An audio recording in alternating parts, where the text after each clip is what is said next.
பசங்களா, நான் உங்கள் ஸ்ருதி மேம். அண்ட் இன்றைக்கி நம்ம லாஸ்ட் 10 வருஷத்தில் ப்ரீதிங் அண்ட் எக்ஸ்சேஞ்ச் ஆஃப் கேஸஸ்லேருந்து என்னெல்லாம் கேள்விகள் வந்திருக்கோ இது எல்லாத்தையுமே நம்ம சால்வ் பண்ண போகிறோம்.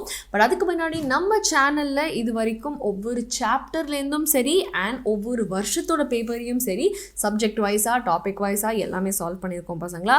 ஸோ நம்ம ஜுவாலஜிலேயே வந்து லாஸ்ட் 10 years PYQ வந்து எல்லா சாப்டர்ஸ்க்குமே பண்ணிகிட்ருக்கோம்.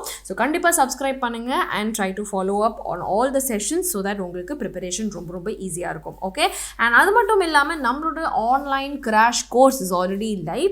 இப்போ கூட நீங்கள் XPL 10ங்கிற கோடை யூஸ் பண்ணி நீங்கள் ஜாயின் பண்ணிக்கலாம். ஓகே, அண்ட் ஆல்சோ நம்ம லாஸ்ட் மினிட் ரிவிஷன் ப்ரோக்ராமுக்கு we have almost lot of things plan பசங்களா. ஸோ ஆல்மோஸ்ட் நம்ம Jan 4th வீக்லேருந்து ஆரம்பிக்க போகிறோம். அண்ட் இந்த ஒரு ப்ரோக்ராமில் நீங்கள் இது வரைக்கும் தூங்கிட்டு இருந்தால் கூட இப்போ எழுந்திரிச்சு ஓடுறதுக்கான ஒரு நல்ல வாய்ப்பு இது. ஸோ வெறும் 10,000 ரூபாயில் உங்களோட நீட் வரலுமான எல்லா ப்ரிப்பரேஷனும் உங்களுக்கு கவர் ஆகிடும். அண்ட் இதுவும் போக நம்ம கடைசி 30 நாளுக்கான ஆஃப்லைன் கிராஷ் கோர்ஸ் வந்து March 27th அன்றைக்கி ஆரம்பிக்குது.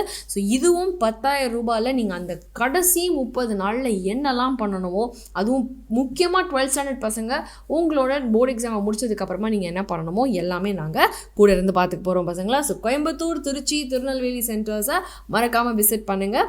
அண்ட் இந்த ஒரு கிராஷ் கோர்ஸை அட்டென்ட் பண்ண எக்கச்சக்கமான டாக்டர்ஸ் ரொம்ப சக்ஸஸ்ஃபுல்லாக இன்றைக்கி இருக்காங்க. ஸோ அதுக்காக நீங்கள் அந்த வரிசையில் வரணும் அப்படின்னா இந்த ஒரு நம்பருக்கு கால் பண்ணி நீங்கள் உங்கள் சீட்ஸை செக்யூர் பண்ணிக்கோங்க. Okay, now coming to last 10 வருஷம் ப்ரீதிங் அண்ட் எக்ஸ்சேஞ்ச் ஆஃப் கேஸஸில் என்னெல்லாம் பார்த்துருக்கோம் அப்படின்னா, ஃபர்ஸ்ட் வந்து ஒரு மேட்ச் த ஃபாலோவிங் சிம்பிளாக டிஸார்டர்ஸ்லேருந்து கேட்டிருக்காங்க. ஸோ emphysema அப்படிங்கிறது என்னது, நமக்கு நம்ம ஆல்வியோலர் வால்ஸ் டேமேஜ் ஆகும்போது so A2. Then angina pectorisங்கிறது acute chest pain so B3. glomerulonephritisங்கிறது glomerulus of the kidney inflame ஆச்சுன்னா tetanyங்கிறது rapid spasm. ஸோ என்னதான் மிக்ஸ்டாக இருந்தாலும் கூட நமக்கு option 1 will be the right answer. Okay, then capacities, respiratory capacities yet again நிறைய தடவை கேட்ட ஒரு question. ஸோ 2024ல் கேட்டிருக்காங்க இந்த கேள்வியை. எக்ஸ்பிரேட்டரி கெப்பாசிட்டிங்கிறது எந்த அளவுக்கு நம்ம வெளியே தள்ள முடியும் நம்மளோட காற்றை, tidal volume plus ERV so 2. Functional ரெசிடுவலுங்கிறது டைடல் வால்யூம் போக மிச்சம் எவ்வளோ பாக்கி இருக்குது, நம்ம expiratory reserve and residual volume. Vital கெப்பாசிட்டிங்கிறது என்னது, நம்மளோட மொத்தம் எவ்வளோ நம்ம தம் கட்டி மூச்சு இழுத்துட்டு அப்புறம் ஃபுல்லாக ஃபோர்ஸ் ரெஸ்பிரேஷன் பண்ணும்போது எவ்வளோ இருக்குங்கிறது. So that's option 1. இன்ஸ்பிரேட்டரி கெப்பாசிட்டிங்கிறது tidal volume plus inspiratory reserve volume. So ஆக மொத்தம் நமக்கு option 4 is the right answer. Okay, then which of the following factors are favorable for oxyhemoglobin to form? oxyhemoglobin form ஆகணும்னா நிறைய oxygen இருக்கணும், கரெக்டாக? நிறைய oxygen, கம்மியான கார்பன் டை ஆக்சைடு. நான் கம்மியான கார்பன் டை ஆக்சைடு அப்படின்னா அப்போ கூடவே டெம்பரேச்சரும் கம்மியாக தான் இருக்கும், ஹைட்ரஜன் அயனும் கம்மியாக தான் இருக்கும், பிகாஸ் கார்பன் டை ஆக்சைடு கம்மியாக இருக்குது. ஓகே, பட் இங்கே ஹை டெம்பரேச்சர் அண்ட் ஹை இது கொடுத்துருக்கிறதுனால இது எதுவுமே கரெக்ட் கிடையாது. Option 1 will be the right answer. நான் வைட்டல் கெப்பாசிட்டிங்கிறது என்னது, மொத்தமாக. ஓகே, ஸோ நம்ம ரெசிடுவல் வால்யூம்ங்கிறது எப்போவுமே நம்ம லங்ஸ்குள்ளே தான் இருக்கும். ஸோ நம்ம ஃபுல்லாக ஃபோர்ஸ் எக்ஸ்பிரேஷன் பண்ணதுக்கப்புறமா expiratory reserve volume, tidal volume, inspiratory reserve. So full நம்ம வெளியே ஏற்றினதுக்கப்புறம் எவ்வளோ நம்ம மேக்ஸிமம் மூச்சு உள்ளே இழுக்க முடியுமோ அதுதான் வந்து நம்மளோட vital capacity. So clearly ERV, IRV and TV. Option 3 is the right answer. Then எந்த ஒரு following is not function of the conducting part. Non conducting பார்ட்டுங்கிறது வெறும் கண்டக்ஷன் மட்டும்தான், ரெஸ்பிரேஷன் கிடையாது. ஸோ ப்ரொவைடிங் சர்ஃபேஸுங்கிறது இதோட ஒரு ஃபங்க்ஷன் கண்டிப்பாக கிடையாது. Okay, then under normal physiological condition ஒவ்வொரு 100 ml ஆக்சிஜனேட்டட் பிளட்டுக்கு எத்தனை ml ஆஃப் ஆக்சிஜன்? 5 ml பசங்களா. Always remember this. கார்பன் டை ஆக்சைடாக இருந்தால் 4 ml. ஓகே, ஸோ 4 ml, ஆக்சிஜனாக இருந்தால் 5 ml. ஸோ இது வந்து is a given, please remember these values. Okay, then partial pressure of oxygen and carbon dioxide at the alveoli. So ஆல்வியோலையில் வந்து பார்த்தீங்க அப்படின்னு சொன்னால் இட் வில் பி 104 and 40. இது வந்து பார்த்தீங்கன்னா இஸ் அட்மாஸ்ஃபெரிக் ஏர். இது வந்து டேபிள் உங்களோட NCERTலேயே இருக்குது. ஸோ டெஃபினட்டாக அதை போய் பாருங்கள். This is oxygenated blood, this is deoxygenated blood. So ஆல்வியோலையில் option 2 will be the right answer. ஏன் கரெக்டு தானே இல்லையா? இல்லை this is wrong பசங்களா. ஆக்சிஜன் வந்து இந்த alveoli it will be 104 and 40 only. Okay, alveoli it is marked wrongly. So my bad, நான் தப்பா highlight பண்ணிட்டேன். Option 2 தான் கரெக்டான answer. Okay, please remember that. Now, எது வந்து ஃபேவரபிள் கண்டிஷன் ஃபார் ஆக்சிஹீமோக்ளோபின் அகெயின் 2021 இதே கேள்வி கேட்டிருக்காங்க. ஸோ ஃபார்மேஷன்னா ஆக்சிஜன் ஜாஸ்தியாக இருக்கணும், கார்பன் டை ஆக்சைடு கம்மியாக இருக்கணும். கார்பன் டை ஆக்சைடு கம்மியாக இருந்தால் டெம்பரேச்சர் ஜாஸ்தியாக இருக்கும், ஹைட்ரஜனும் ஜாஸ்தியாக தான் இருக்கும். ஓகே, ஸோ கம்மியாக இருந்தால் டெம்பரேச்சரும் எல்லாமே கம்மியாக தான் இருக்கும்.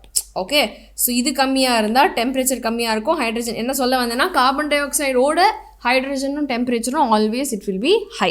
ஸோ அந்த வகையில் பார்க்கும்பொழுது high oxygen, okay, low carbon dioxide, low hydrogen, low temperature. So option 2 will be the right answer. Okay, now ஒரு assertion reason, ஒரு person வந்து high altitudeல போய் experiencing altitude sickness மாதிரி அவங்களுக்கு ஃபீல் ஆகுது.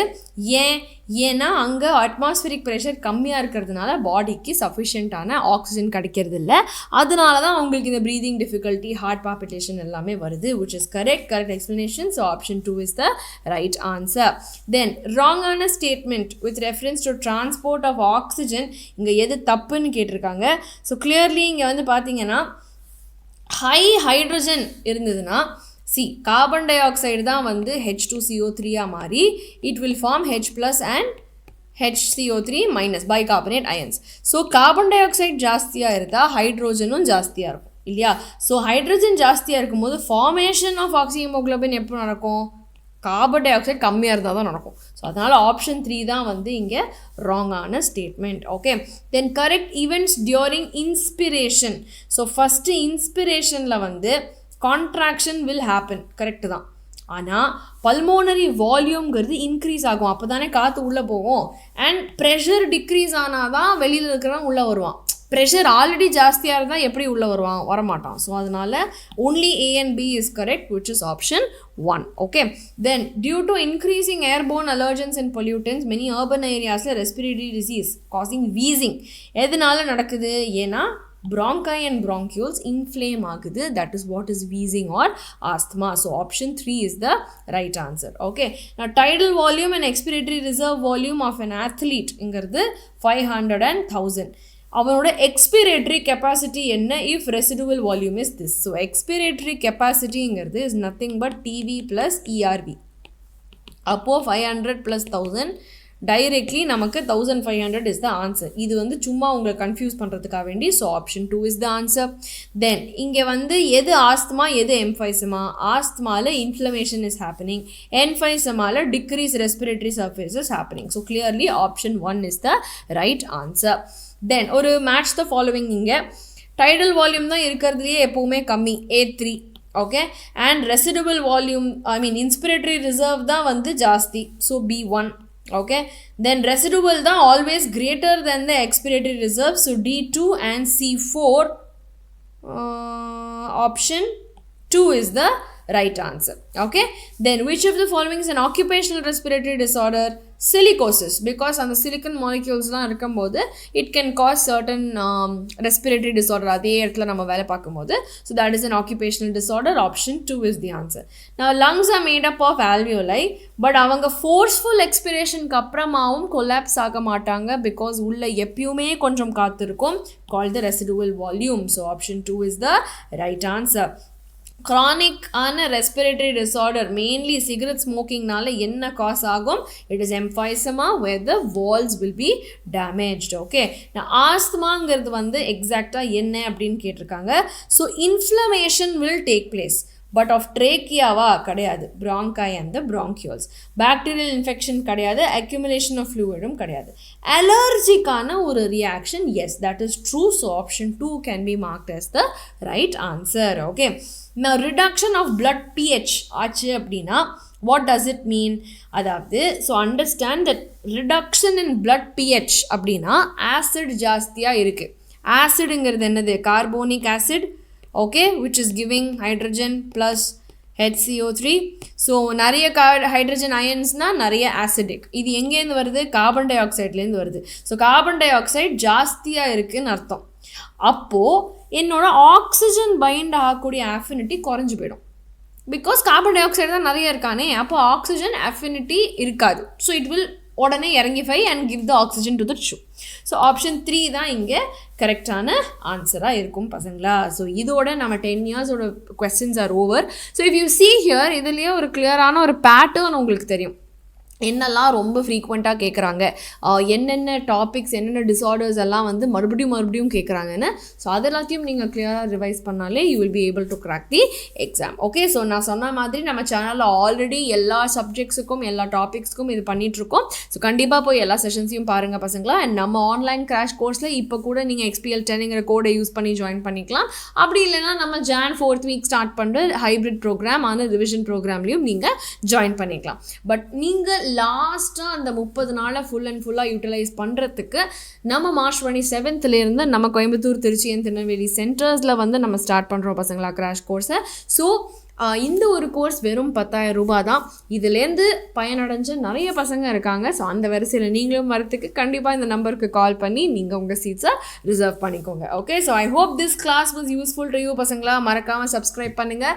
இந்த நோட்ஸ் உட்பட எல்லாருமே உங்களுக்கு கிடைக்கிறதுக்கு இந்த வாட்ஸ்அப் கம்யூனிட்டியை மறக்காமல் ஜாயின் பண்ணிக்கோங்க. All the very best. Take care.